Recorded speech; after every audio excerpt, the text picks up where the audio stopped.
자, 여러분 안녕하세요. 네, 황진범입니다. 자, 이번 제 7편 소득세법입니다. 자, 저번 8편 부가가치세법의 5강에 대해서 했고, 그 다음에 제 5편 조세법 총론에서 1강 진행을 했었습니다. 총 6개의 강의로 진행을 했었고, 이번에 7번째 강의 제 32강입니다. 32강은 7강의 정도 진행할 예정이고요. 여러분들 소득세법, 개인이 벌어들인 소득에 대해서 납부하는 세금 파트가 되겠습니다. 자, 그러면은 이때까지 우리가 복습을 한번 해보면은 다음과 같습니다. 자, 첫 번째, 조세법 총론에서는 우리가 그 세금의 종류 및 이제 부가, 그 다음에 이러한 이제 일련의 과정, 그러니까 어떤 과정에 대한 기본 용어에 대해서 주로 설명을 했고요. 그러니까 두 번째, 부가가치세의 메인은 뭐죠? 사람입니까? 물건입니까? 맞습니다. 물건과 이제 서비스 용역이죠. 즉 사람에 대한 세금이 아니죠. 그렇죠. 물건에 대한 세금, 물세입니다. 물세인데 세금을 부담하는 자와 납세 의무자가 같아야 달라요? 다르죠. 그래서 간접세 형태를 취하고 있다라고 보아주시면 된다. 그러니까 이렇게 메인으로 기억해 주시면 돼요. 그리고 우리가 오늘 하는 이 세 번째 파트에 대한 부분, 그 소득세법이죠. 소득세법은 인세에 해당이 됩니다. 사람에 대해서 부과하는 세금.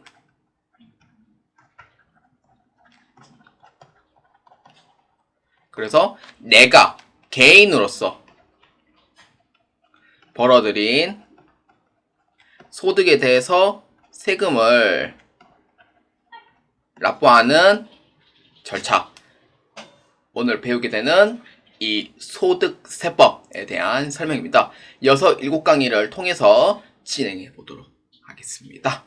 자, 1장 소득세법 총론, 제2장 금융소득, 3장 사업소득, 4장 근로소득 및 연말정산. 본래 연말정산 파트는 소득세 계산 구조 중에서 세액공제에 해당하는 부분과 소득공제에 해당하는 부분으로 나누어져 있지만, 이제 제가 작성하는 파트에서는 근로소득은 대부분이 근로소득만 갖고 있다 보니 이 연말정산 파트도 근로소득 안에 같이 넣었다라고 보시면 됩니다.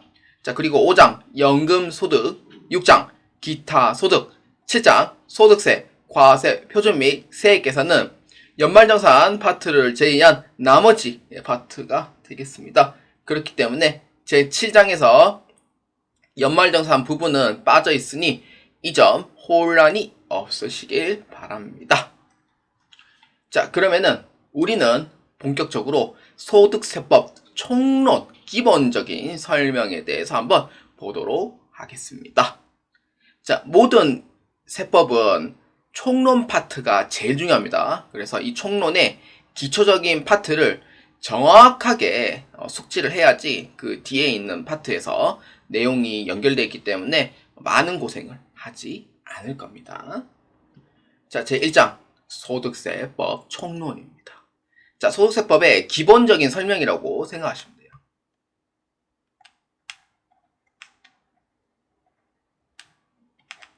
자, 그러면은 우리는 소득세에 대해서 간략하게 설명하자면은 첫 번째는 내가 벌어들인 소득에 대해서 세금을 납부한다라는 부분은 제가 아까 얘기를 했었죠. 요게 소득세법의 주 메인이기 때문에, 그래서 일단 이 부분은 소득세법은 내가 벌어들인 소득에서 세금 납부하는구나 라고 생각해주면 된다. 그래서 그거를 먼저 알고 밑에 이제 소득세법에 대해서 한번 자세하게 한번 설명해 보도록 하겠습니다. 제 1번 소득세법입니다. 소득세법 제 1조에 대한 내용이에요. 자, 읽어볼게요.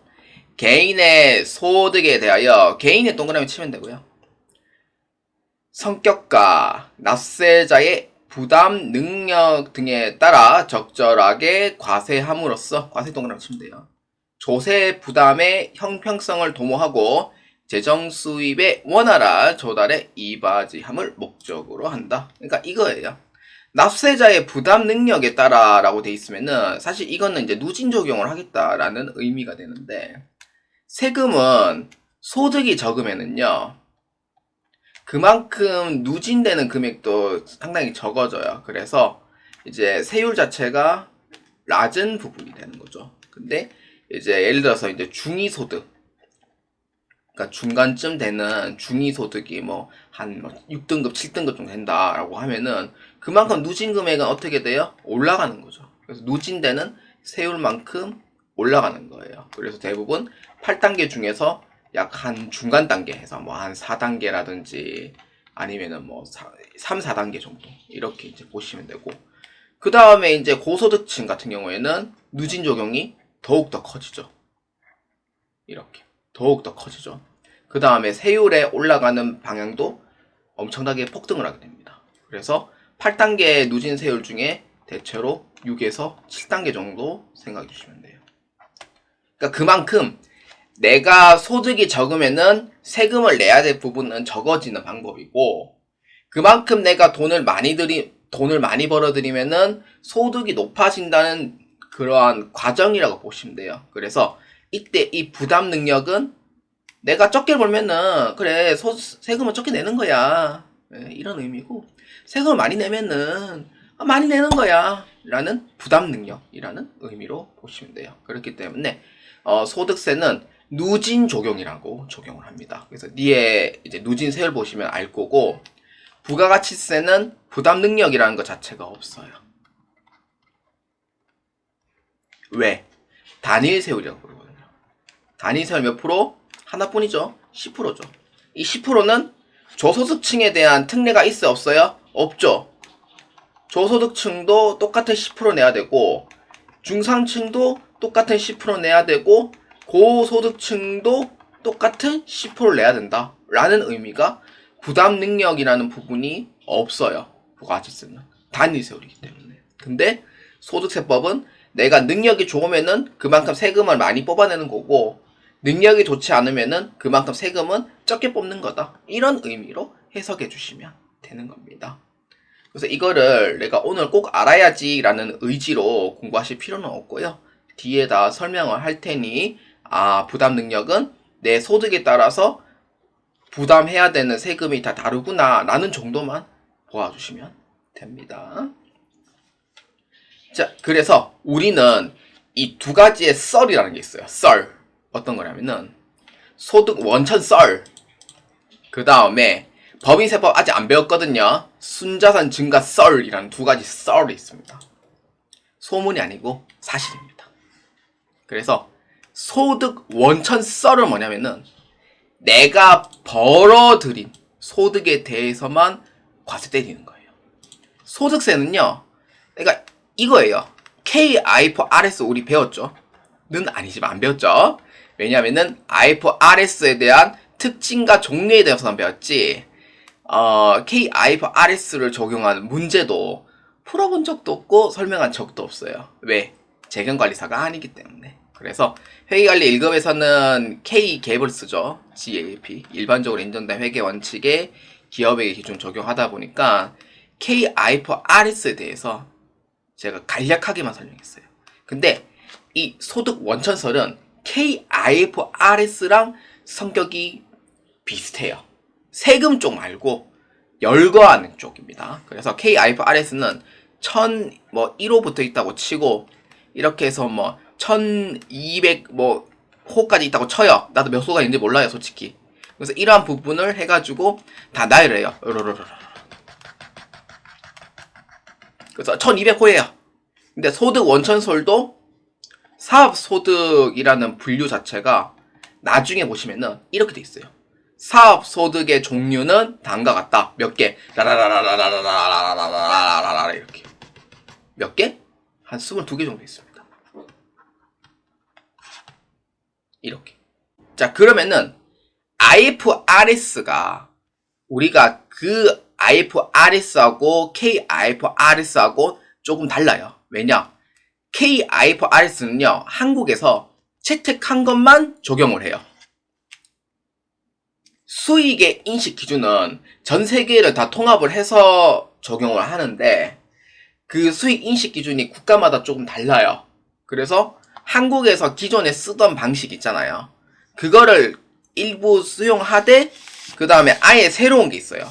아예 새로운 거는 이제 IFRS 스타일을 보고 아 이것은 한국에 써도 되겠다라고 판단을 한 게 몇 개가 있습니다. 나도 자세히는 잘 몰라요 솔직히. 그렇기 때문에 1002로 한국에 쓰자. 오케이. 1002요? 아 우리는 한국하고 안 맞네. 1003호? 아 한국이랑 안 맞네. 그래가지고 근데 1105호예요. 오케이 적용하자. 어라라라 갔는데 1145호예요. 이건 안 맞는데 1146호예요. 뭐 한 수익 조금 봅시다. 오케이 맞다. 이거는 우리 회사랑 똑같이 적용하면 되겠다. 1147호는 이거 한국에서 쓰던 방법이 아닌데 근데 이런 부분에서 수익 인식 기준에서 부합하면은 한국이랑 좀 맞을 것 같다 라고 해서 한번 도입해보자 해가지고 오케이 한국에서 쓰자 라는 의미가 돼요. 자 그래서 이러한 부분에 한국 채택 국제 기준이에요. 그래서 내가 이제 해당하는 것만 적용한다 이런 의미인 거예요. 그럼 소득세법은 뭐 1번이 뭐 어떤 건지 나도 모르겠는데 뭐 1번이 제조업이다. 근데 우리 회사 제조업 아니에요. No. 근데 우리 회사는 농업이에요. 적용된다. 오케이. 농업은 면세죠. 근데 있다고 쳐요. 그 다음에 스포츠업도 있어요. 뭐 드링킹을 만드는 회사다. 겸해서. 오케이. 이런 부분에 내가 해당하는 부분만 소득으로 과세를 하는 거예요. 이게 바로 소득 원천설이에요. 이게. 그러니까 내가 해당하는 것만 세금을 부담한다라는 의미가 돼요.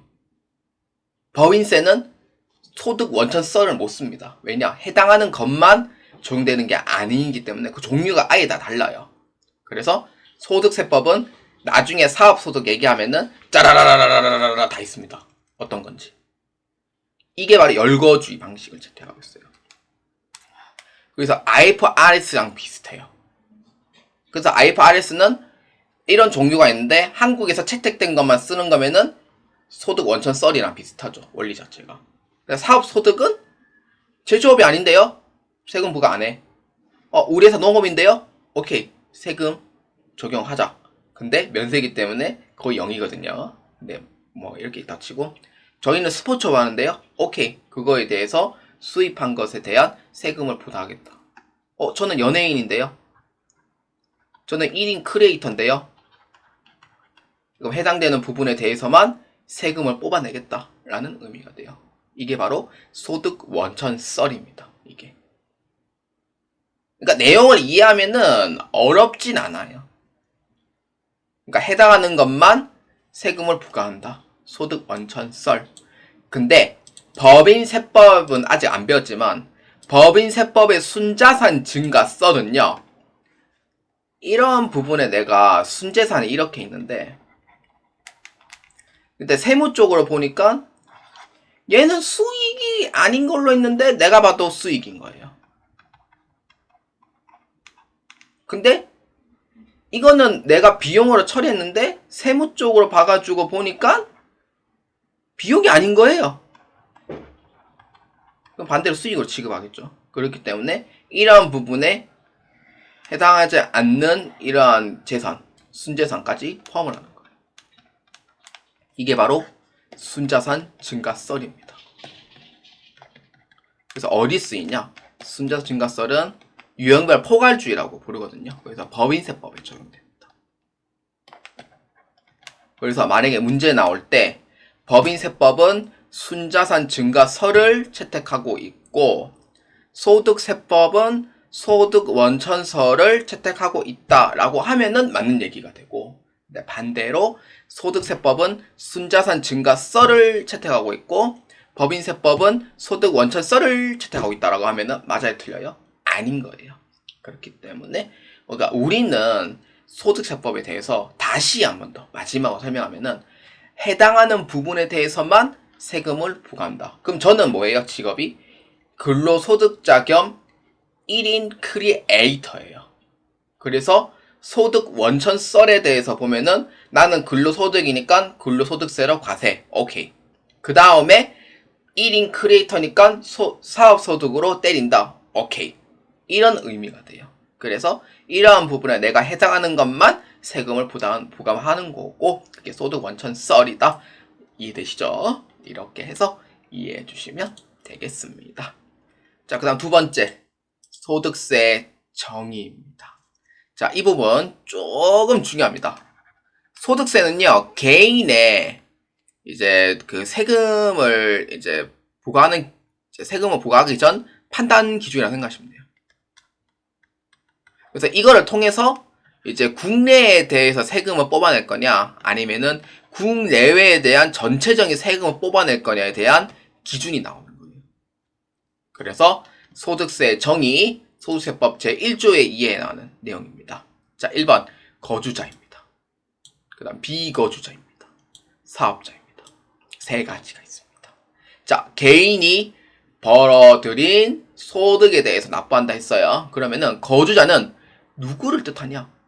183일 이상 거소를 둔 개인입니다. 국내에 주소를 두고 있는 자를 뜻합니다. 선생님, 그러면은 F4 비자나 아니면은 F7 비자나 아니면은 뭐 G5 비자나 뭐 G4 비자나 뭐 이런 거 있잖아요.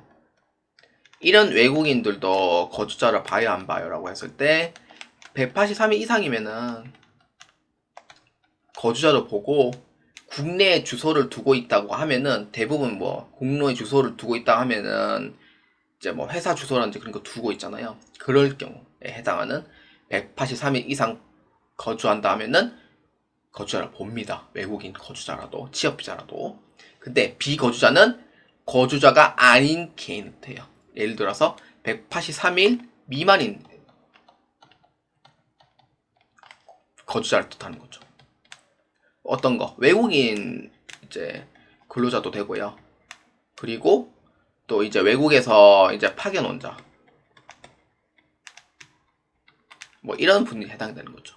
그리고 사업자는 사업소득이 있는 개인을 뜻해요. 근데 법인격이 있는 사람은 법인이기 때문에 잘 구분해 주셔야 됩니다. 그래서 183일 이상이면은 거주자. 근데 비거주자는 183일 미만인 자, 거주자가 아닌 자, 사업자는 사업소득이 있는 거주자. 근데 여기에서 중요한 부분이 있어요. 또 어떤 거냐면은 첫 번째, 그 영주권이 있는 사람 있죠. 영주권이 있더라도 한국에서 183일 이상 거주를 하면은 거주자로 취급을 해요. 그러니까 영주권이 한국에 있는 영주권이 있는 사람이 아니에요. 그리고 만약에 영주권이 없는 사람이다. 183일 미만이다. 라고 하면은 비거주자로 취급합니다. 그래서 영주권에 대한 설명이 나올 건데 영주권은 무조건 날짜 기준을 봅니다. 일수 183일 이상 영주권이 한국에 없는 사람이라도. 그래서 이러한 부분에 조금 주의해 주시기 바랍니다. 자, 그렇기 때문에 1번 거주자와 2번 비거주자 거소의 판정은 다음과 같다. 아까 첫 번째 뭐였어요? 183일 이상 두 번째 줄에 국내에 거주하는 개인이 183일 이상 국내에 거주하는 직업. 그러니까 외국인 근로자분들도 해당이 돼요. 근데 국내에 생계를 같이 하는 가족이 있고 그 직업과 자산 상태를 볼 때 183일 이상 거주할 것으로 인정하는 것으로 구분한다. 취업비자인 경우도 해당은 돼요. 183일 이상 거주하면은 똑같이 지급합니다. 자, 그래서 두 번째, 세 번째 준입니다. 끝에 영주권을 가지고 있는 외국인은 183일 이상 거주하지 않은 경우 비거주자로 분류한다. 그러니까 183일 이상 거주하지 않은 이라고 되어 있죠. 미만이죠. 그래서 미만의 비거주자로 분류를 합니다. 자, 이게 첫 번째와 두 번째, 거주자와 비거주자에 대한 구분이에요.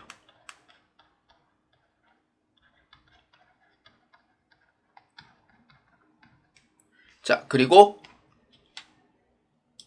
네 번째 네 번째 줄인가요? 맞네. 네 번째 줄.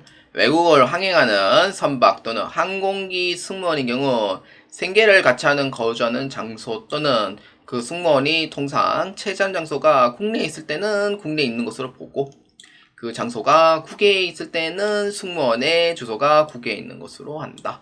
근데 이 부분은 줄을 안 끄셔도 되는 게 그냥 그러니까 이해만 하시면 쉬워요. 예를 들어서 비행기가 있단 말이에요. 인천공항. 자, 인천공항에 아시아나항공이에요. 자, 있다고 치고, 자, 홍보하는 거 아닙니다. 자, 그래서 승무원이 일본인은 아닐 거잖아요. 네, 한국인이죠. 한국인입니다. 그래서 어디까지 갈 거냐? 로스앤젤레스까지 갑니다. LA까지 갑니다. 미국의 수도 LA 아니에요. 미국의 수도는 워싱턴이죠. 정말 헷갈려. 저 처음에 LA 하다가 갈비 생각나더라고요. 그래서 LA인데 LA까지 가요. 뭐 대략 나도 몇 시간인지 모르겠는데 뭐 한 18시간에서 뭐 한 20시간 걸린다 칩시다. 뭐 해외에 안 가면 티가 나죠.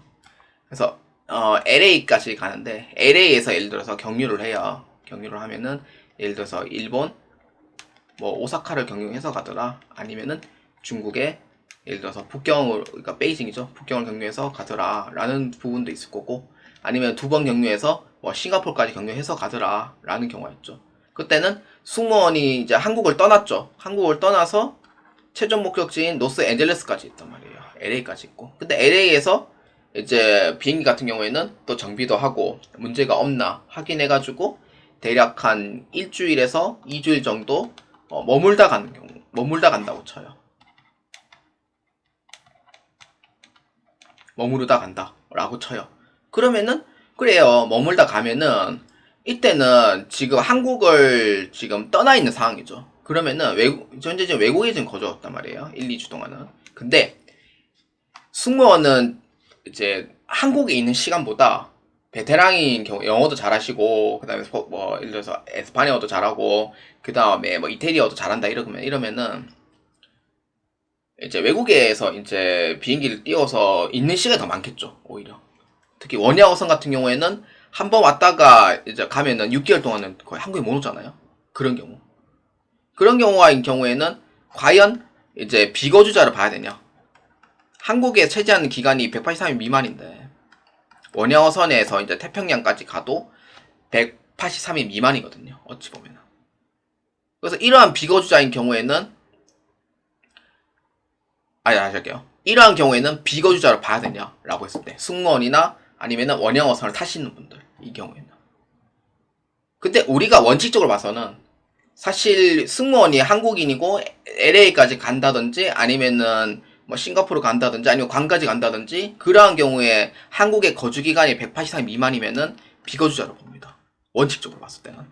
근데 승무원이라든지 원양어선을 타시는 이제 어부라든지 그런 부분에 가족을 기준으로 봐요. 이런 경우에는. 그러니까 통상 체제, 그러니까 외국에서 많이 머물고 있는 사람들 있잖아요. 업무로 인해서. 이건 다 업무잖아요. 업무로 인해서 외국에 머물러 있는 사람이 그 가족이 만약 국내에 있다라고 하면은 거주자로 취급합니다. 근데 만약에 이제 외국 그 가족도 같이 국외에 있다라고 하면은 이때는 비거주자로 취급해요. 같은 한국인이라도. 그래서 이런 경우에 생계를 어쩔 수 없이 해야 되는 상황에 업무로 인해서 외국에 오래 있다라고 하면은 그 가족의 기준이 국내에 있다라고 하면은 거주자로 취급하는 거고, 근데 그 가족들이 외국에 있다라고 하면은 비거주자로 취급한다는 거예요. 그래서 이러한 경우에 생각을 조금만 하면 답이 나와요. 그렇기 때문에 이러한 부분에 판단을 해야 된다라고 보시면 되겠습니다. 그러니까 천천히 생각하면은 어렵지 않아요. 그러니까 뭐 업무를 하시는 분들이니까 그거를 기준으로 이제 업무 때문에 해외에 많이 있다라고 하면은 그 가족을 기준으로 보시면 되는 거예요. 자, 그래서 이해를 하시면은 이렇게 돼요. 자, 민항기 조종사죠. 승객 여러분 안녕하십니까? 인천에서 출발하여 강까지 도착하는 WT 이하나사 항공기입니다. 여러분들의 안전을 책임지겠습니다. 라고 하죠. 민항기를 타시는 조종사님도 한국보다는 외국에서 이제 가야 되는 경우가 많죠. 그래서 한국에 체류하는 경우가 183일 이상이 안 되죠. 그래서 만약에 성박이나 항공기를 이제 업무상 하시는 분들이 이제 가족분들 기준으로 봤을 때 만약에 가족분들이 국내에 있다고 하면은 거주자를 취급한다는 의미가 되는 거고. 근데 성박이나 항공기가 이제 국내에서 국외로 이제 체류를 하잖아요. 그러니까 나는 업무상 이제 외국으로 가야 되는 경우가 많단 말이에요. 그래서 가족들도 같이 국외에 있다라고 하면은 이 사람은 비거주자 취급합니다. 그러니까 이민 갔다기보다는 이제 업무상 외국에 많이 있으니까 그 가족들도 외국에서 같이 이제 사는 거예요. 그래서 이러한 경우에 가족들 기준으로 했을 때 외국에 있다라고 하면은 비거주자. 자, 만약에 국내에 있다라고 하면은 거주자. 이렇게 해서 취급해 주시면 되는 겁니다. 자, 그 다음 두 번째. 납세 의무자입니다. 납세 의무자는요, 세금을 납부해야 될 의무가 있는 자예요. 부가가치세랑 똑같아요. 부가가치세 납세 의무자도 세금을 납부해야 될 의무가 있는 자고, 소득세법도 납세 의무를 얘기하면은 세금을 납부해야 되는 자를 의미를 하는 거고, 똑같아요. 네, 똑같다고 보시면 되고, 그게 누구예요? 개인인 거죠. 그래서 납세 의무자는 다음과 같다. 누구? 거주자, 개인, 비거주자, 개인, 국내 원천 소득만 있는 개인, 그 다음에 내국 법인, 외국 법인의 국내 지점 또는 국내 영업소, 법인으로 보는 단체. 선생님, 내국 법인은 법인세 해야 되는 거 아니에요? 맞죠? 외국 법인의 국내 지점 또는 국내 영업소, 이것도 법인이잖아요. 법인으로 보는 단체도 법인이잖아요. 선생님, 잘못 적은 거 아니에요? 아닙니다. 절대로. 잘못 적은 거 아닙니다. 왜냐? 법령에 그대로 실려 있어요. 근데 이거는 누구를 의미를 하냐라고 했을 때 라는 명확한 그런 법령이 없는데 내국 법인이나 외국 법인의 국내 지점 또는 국내 영업소 법인으로부터 보는 단체는 누구냐면은 개인의 근로자를 뜻하는 거죠. 이렇게 생각해 주시면 돼요. 그러니까 법인에서 근무를 하시는 개인의 근로자 또 누가 있어요? 주주님도 계시죠. 주주 같은 경우에는 배당으로 받거든요. 그러한 부분에 소득세가 부과된다라는 의미가 돼요. 그래서 이때 누구라고 하면은 개인의 근로자라고 보시면 돼요. 자, 이해되시죠? 그래서 납세 의무자는 5가지인데 뭐 거주자, 비거주자는 다들 아시는 내용일 거고요. 그래서 내국법인, 외국법인의 국내 지점, 법인을 보는 단체 또 납세 의무자가 있다라고 하면은 맞는 얘기고 선생님 법인인데요 이거 왜 틀린 거 아닌가요? 라고 했을 때는 개인의 근로자를 생각해 주시면 됩니다. 그렇기 때문에 외우는 게 아니고 우리는 법인의 소속이지만 개인의 근로자라고 하면은 납세 의무자가 있다 이런 의미로 해석해 주시면 되는 거예요. 자, 그 다음 세 번째 소득의 구분입니다. 자, 이 부분 여러분들 향후 이후에 다 수업을 할 내용입니다. 외우지 마시고요. 하다 보면 알 거예요. 근데 여섯 개의 종합과세와 2가지의 분류과세가 있습니다. 종합소득은요, 이자, 배당, 사업, 근로, 연금, 기타 소득이고요. 그래서 이거는 1년치 벌어들인 소득을 합산하여 신고, 납부한다. 이렇게 적어주시면 돼요. 그러니까 이자, 배당, 사업, 근로, 연금, 기타인데 6가지가 다 생기는 사람은 아무도 없어요. 그렇기 때문에 이러한 부분에 대해서 1년에 이제 벌어들인 소득을 6가지를 싹 다 모아서 세금을 합산해가 신고 납부한다. 그게 바로 종합소득이라는 의미가 되고요. 분류과세는 뭐냐면은 얘는 종합소득이 아니에요. 소득이 아닌 따로 별도의 이제 분류하는 소득인 거예요. 그래서 뭐냐? 퇴직소득과 양도소득입니다. 퇴직소득은 아시다시피 퇴직할 때에 대한 퇴직금이고 양도소득은 이제 부동산 등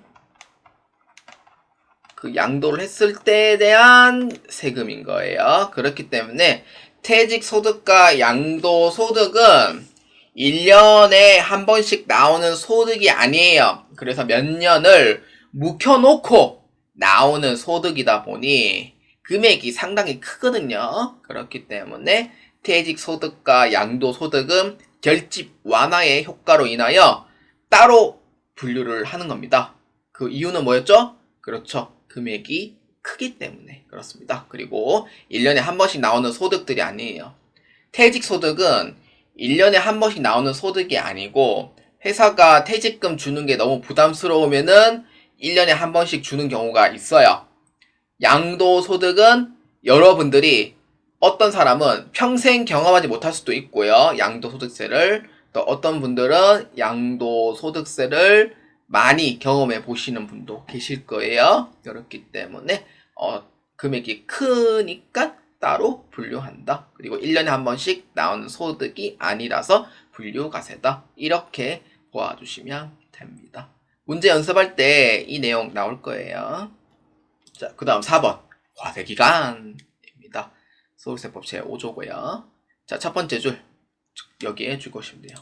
법인세와 다르게 라고 되어 있죠. 소득세는 1월 1일부터 12월 31일까지로 정해져 있으며 여기에 주시면 돼요. 그리고 별표 치시면 돼요. 소득세는요 무조건 1월 1일부터 12월 31일까지로 정해져 있어요.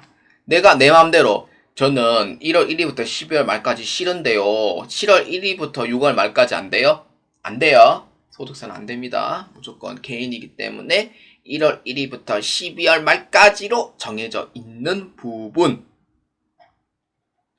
그래서 임의 변경은 돼요? 안 돼요?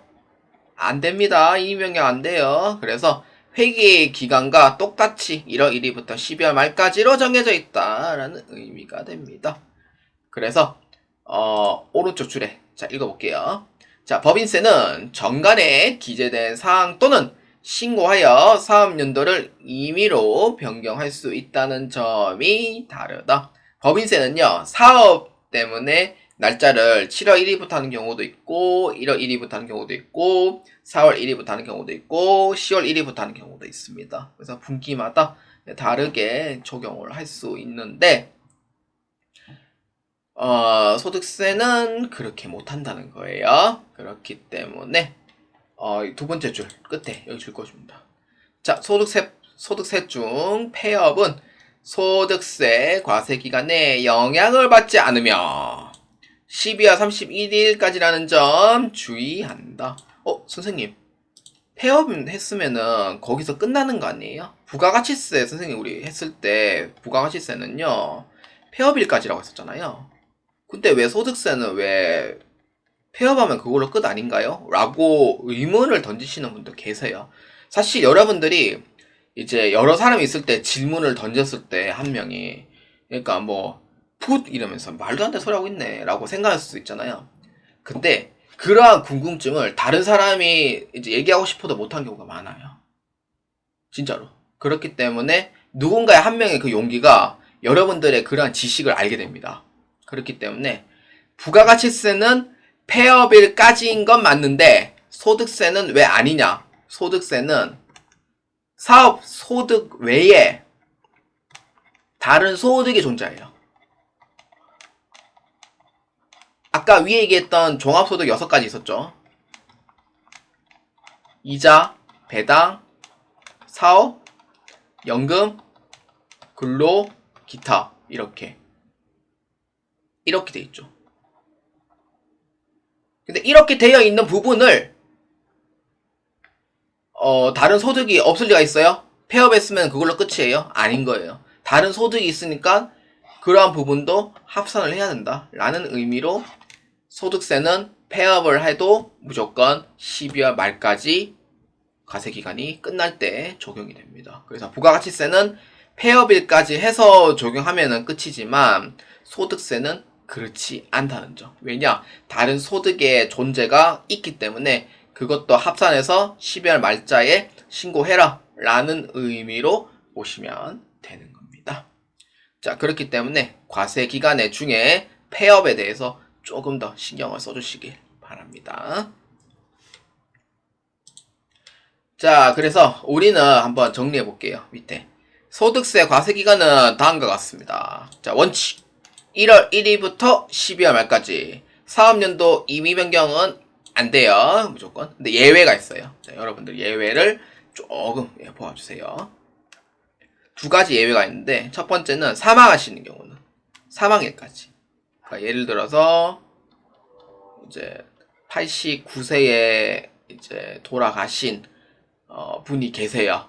분이 계시면은 예를 들어서 6월 14일에 이제 세상을 떠나셨다라고 하면은 이제 과세 기간을 1월 1일부터 6월 14일까지로 봅니다. 이렇게.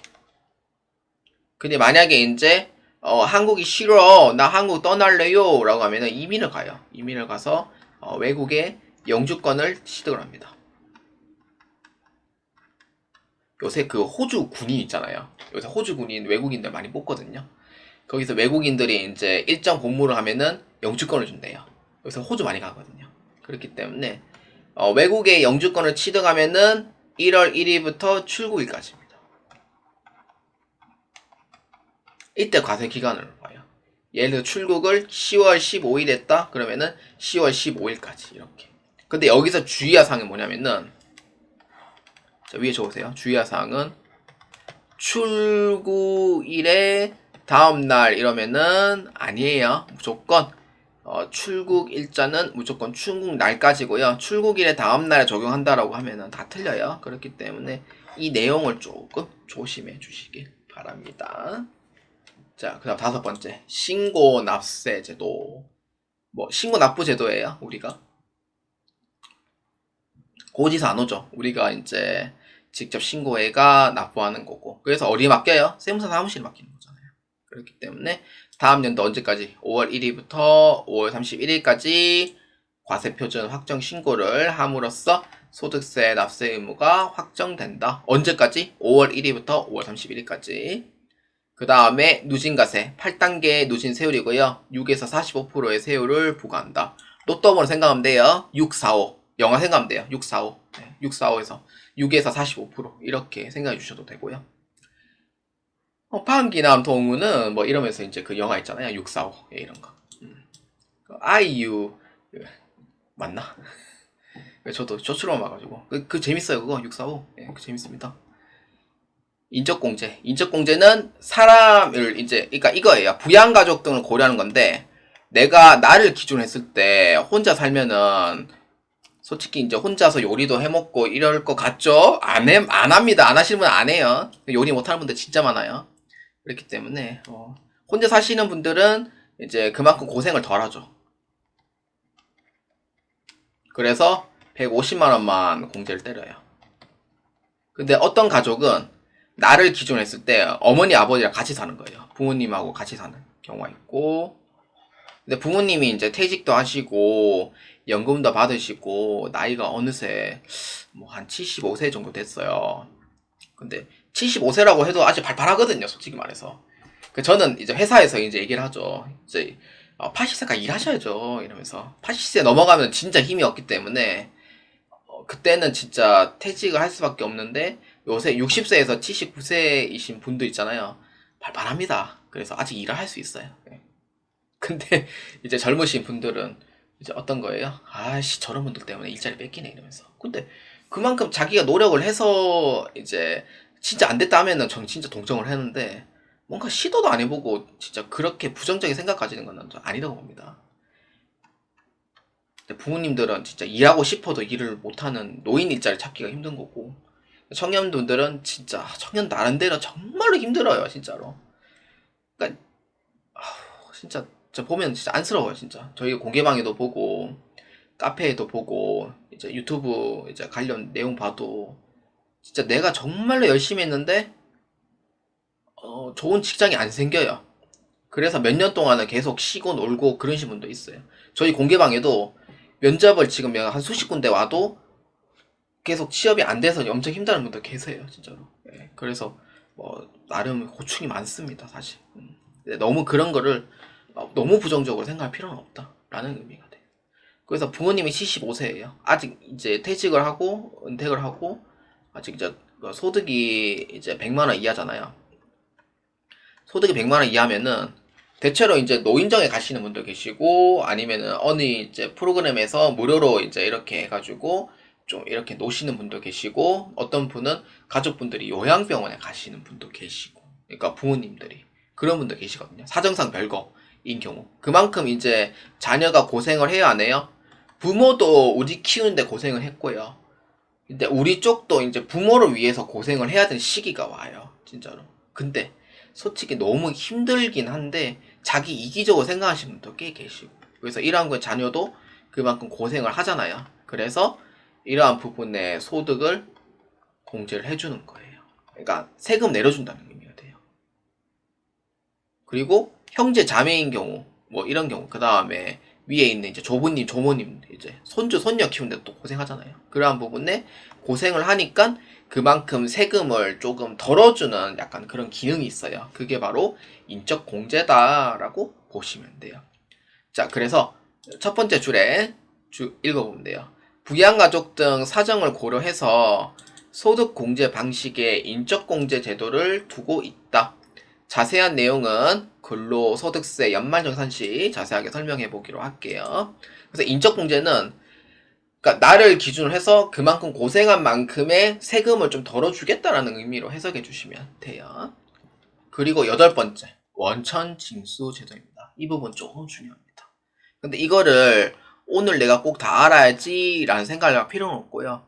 원천징수 제도는 간략히 설명하자면은 수시로 납부를 해서 납세 의무를 종결시키는 거예요.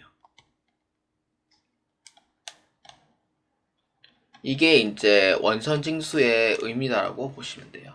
그러니까 세금이 나왔네요. 근데 일단 내세요 라는 의미예요. 그렇기 때문에 첫 번째 줄에 줄 끄면 돼요. 원천징수 제도는 정기 납부하는 소득세와 다르게 세금을 납부하는 경우 일정 금액을 납부하는 제도예요. 그러니까 예를 들어서 내가 100원을 확정신고 때 내야 될 부분을 미리 납부를 하는 거죠. 그래서 수시를 납부를 해서 그 납세 의무 자체를 종결시킨다는 의미가 돼요. 첫 번째 줄 끝에 이 경우 세금을 원천징수하여 납부함으로써 여기 줄 거면 돼요. 정부는 세수를 미리 확보를 할 수 있고요. 탈세를 방지할 수 있고요. 납세자 입장에서는 어떻게 내년 5월달까지 확정을 해서 납부할 필요가 없어지는 거예요. 그래서 이러한 원천징수 제도는 예납적 원천징수와 완납적 원천징수로 구분하고 있습니다. 그러니까 세금을 중간중간에 납부를 해서 부담을 줄이자라는 의미가 돼요. 그러니까 정부 입장에서는 세수 확보할 수 있지, 탈세 방지할 수 있지, 돈은 들어오지라는 그러한 부분과 내가 내야 될 세금 입장에서는 그만큼 덜어주는 의미가 되는 거죠. 내가 100을 내야 될 부분을 50을 미리 납부함으로써 나머지 50을 납부를 하는 거예요. 그만큼 세금에 대한 확정신고 때 그만큼 줄일 수 있는 그러한 제도가 원천징수 제도다라고 보시면 돼요. 그래서 예납적 원천징수는 중간 납부이기 때문에 납부를 함으로써 그게 의무가 상실되는 거 아니고요. 완납적 원천징수는 납부를 함으로써 납세 의무가 종결이 됩니다. 그래서 소득이 잡힐까요? 안 잡힐까요? 소득은 안 잡히는 거예요. 이때는. 그러니까 완납적 원천징수는 세금 납세 의무를 종결함으로써 세금 자체 소득이 이제 안 잡히는 걸로 취득합니다. 납부 다 했네. 소득 없던 걸로 할게요. 라는 의미. 이렇게 보시면 됩니다. 그래서 예납적 원천징수는 중간 납부라고 했었잖아요. 그래서 이거는 소득세 확정신고할 때 그래서 기납부 세액으로서 차감을 시켜버립니다. 그래서 완납적 원천징수는 납세 의무가 종결되기 때문에 소득이 아예 없는 걸로 이제 취득을 한다라고 보시면 돼요. 그래서 이렇다라고 보시면 됩니다. 그래서 이해만 주시길 바랍니다. 자, 원천징수의 납세지는 그냥 한번 읽어봐 보세요. 납세지는 주소지이기 때문에 주된 사업장 소재지, 뭐 주소지 이렇게 적혀 있거든요. 그래서 한번 읽어만 보셔도 충분히 이해가 됩니다. 자, 그 다음 9번째 납세지입니다. 아까 읽어봤죠? 납세지는 밑에 보시면은 납세지는 주소지입니다. 그러니까 내가 사는 곳 주소, 그러니까 내가 사는 주소지. 근데 주소지가 없어요. 이럴 때는 고소지로 합니다. 예를 들어서 이제 외국인인데 주소지가 없어요. 그럴 때는 내가 거주하는 곳 해가지고 고소지로 봅니다. 이런 경우 보시면 되고, 호텔에서 이제 산다 이러면은 이제 호텔이 이제 고소지가 되는 거죠. 그래서 이런 경우가 해당이 되고요. 두 번째 줄에 보시면은 비거주자의 소득세 납세지는 어디예요? 국내 사업장 소재지예요. 근데 사업장이 둘 이상이다. 그러니까 나는 이제 비거주자인데 사업장이 두 군데에서 일하고 있어요. 뭐 이제 부업도 하고 이런 거죠. 그럴 때는 주된 사업장 소재지로 봅니다. 근데 주된 사업장도 없어요. 이럴 때는 국내 원천 소득이 발생하는 장소. 이렇게 해서 납세지를 보고 있다라고 보시면 돼요. 그래서 원칙적으로는 거주자인 경우에는 주소지, 주소지가 없다면은 거소지를 보고요. 근데 비거주자는 주사업장 소재지. 그러니까 내가 일하는 곳이 있을 거잖아요. 비거주자가. 예를 들어서 진천에 있는 곳에 공장이 있다든지 아니면은 상주에 있다는 곳에 공장이 있다든지 거기가 국내 사업장 소재지가 납세지가 된다는 의미가 되고, 근데 사업장이 둘 이상이에요. 나는 좀 더 이제 돈을 벌기 위해서 편의점 알바도 하고 있다. 이럴 때는 주된 사업장이에요. 월급을 가장 많이 받는 쪽으로 해서 주된 사업장을 소재지로 해가 납세지를 보되, 근데 주된 사업장이 없어요. 그냥 뭐 어딘가에 이렇게 또 잠시 일하다 이렇게 돼요. 그때는 원천 소득이 발생하는 장소로 본다. 이렇게 보시면 되겠습니다. 그래서 이거는 외우시면 게 아니고요. 그냥 정리만 해주시면 됩니다. 자, 그 다음 납세지 변경입니다. 납세지 변경이 필요한 경우에는 관할 세무서장에 신고하면 됩니다. 자, 예를 들어서 어떤 경우 저는 납세지 변경이 좀 필요한데요 이러면은 뭐 작성하라 할 거예요. 거주자, 비거주자는 납세지 변경된 날로부터 15일 이내에 관할 세무서장에게 제출합니다. 납세지가 변경이 돼가지고 15일 이내에 신고를 해주시면 돼요. 납세지 변경이 필요하다라고 하면은 며칠? 15일 이내에 해주시면 돼요.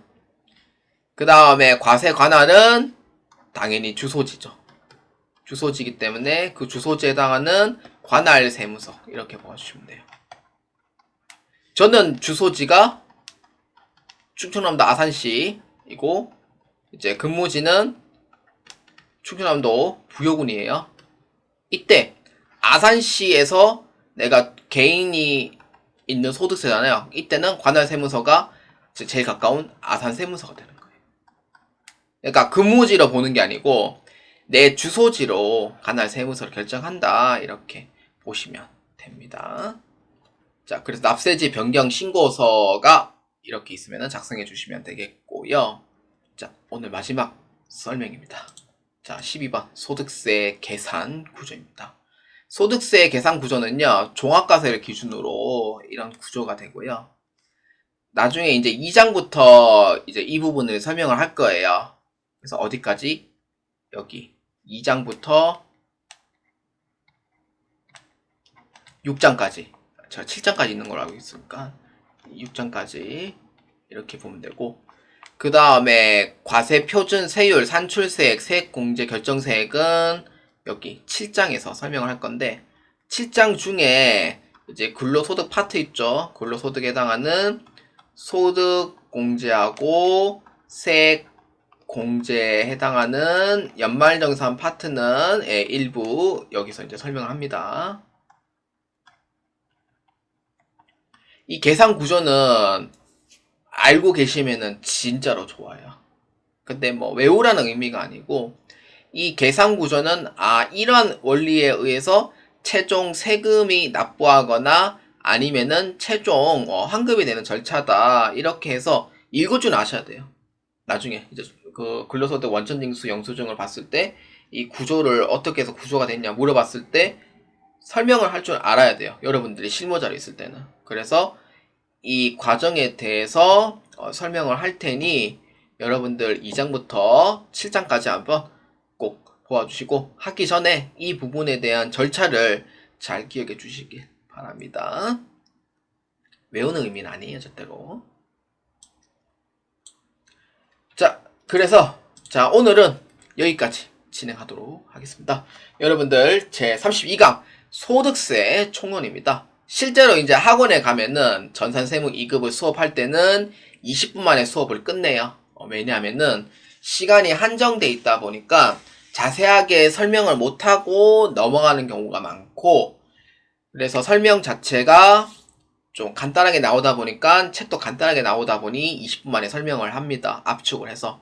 근데 여기는 인강이기 때문에 자세하게 설명을 했는 바람에 저도 한 40분이면 끝날 줄 알았더니 50분이 넘었네요. 그래서 그러한 의미로 한번 복습해 보도록 합시다.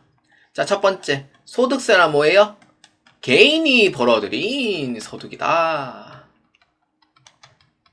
자, 꼭 기억주세요. 개인이 벌어들인 소득이다.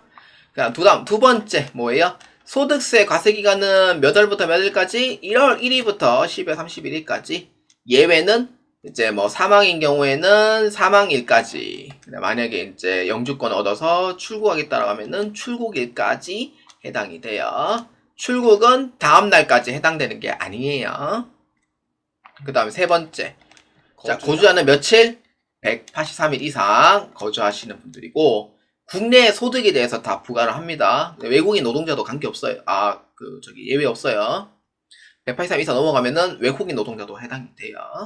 비거주자는 183일 미만인 경우에 해당이 되죠. 국내 소득만 해당이 돼요. 그 다음 네 번째, 세율은 몇에서 몇 프로? 로또 생각하면 되죠. 영화 645 생각하면 돼요. 6%에서 45% 이렇게 됩니다. 자, 그 다음에 다섯 번째, 납세지는 어디예요? 거주자의 납세지는 원칙적으로 주소지이고, 주소지가 없는 경우에는 고소지로 보시면 돼요. 그래서 외국인들이 183일 이상 머물 때 거소하는 곳, 거소지로 보면 되고, 비거주자인 경우에는 어디예요? 국내 사업장 보면 되고, 근데 국내 사업장이 없다라고 하면은 원천세가 발생하는 장소. 그러니까 내가 일하는 곳 있잖아요. 일하는 곳에 세금을 납부할 테니 거기로 납세지로 본다라는 의미가 됩니다. 자, 그 다음 여섯 번째, 뭐 납세지 변경 이런 거는 뭐 해당사항이 없고요. 그리고 인적공제에 대한 설명을 했었죠. 뭐 이거는 여러분들 고생한 만큼 세금을 덜어준다는 의미가 되고, 자, 이 정도만 보도록 할게요. 그래서 오늘 제가 얘기 안 했던 부분도 있기 때문에 제가 중요한 내용은 꼭 잘 알아두시면 좋고요. 소득세 총론은 한 문제는 꼭 나올 겁니다. 그렇기 때문에 여러분들 이 부분을 다 내가 알겠다는 의지로 하지 마시고요. 일단 1회독 할 때는 조금 이런 상황에서 소득세를 하는구나 라는 그 종류와 그 다음에 기본적인 내용 자체를 조금 더 숙지를 하시는 방향으로 하고요. 2회독일 때는 조금 이제 이해하는 방식으로 해서 한번 보시는 거를 추천드리는 바입니다. 재무회계랑 똑같아요. 1회독은 약간 이러한 부분에서 이제 회계 처리되는구나, 이러한 부분에서 적용이 되는구나 라는 정도 보는 게 1회차고, 2회차는 조금 내가 이해하는 방식으로 이렇게 해서 좀 더 이해를 하면서 보는 거고, 시간이 오래 걸려요. 3회차 때는 이제 완전히 이제 정리하는 방식으로 해서 준비를 하면서 그 다음에 문제 연습까지 이렇게 해서 준비를 하시면 됩니다. 그래서 오늘 여기 소득세 총론은 여기까지 끝내도록 하겠습니다. 자, 여러분들 제 33강에서는 2장에 해당하는 금융소득과 3장에 해당하는 사업소득 두 개의 파트를 하나로 진행을 하도록 하겠습니다. 자, 여러분들의 많은 도움이 되시길 바랍니다. 저는 다음 강의 때 뵙도록 하겠습니다. 감사합니다.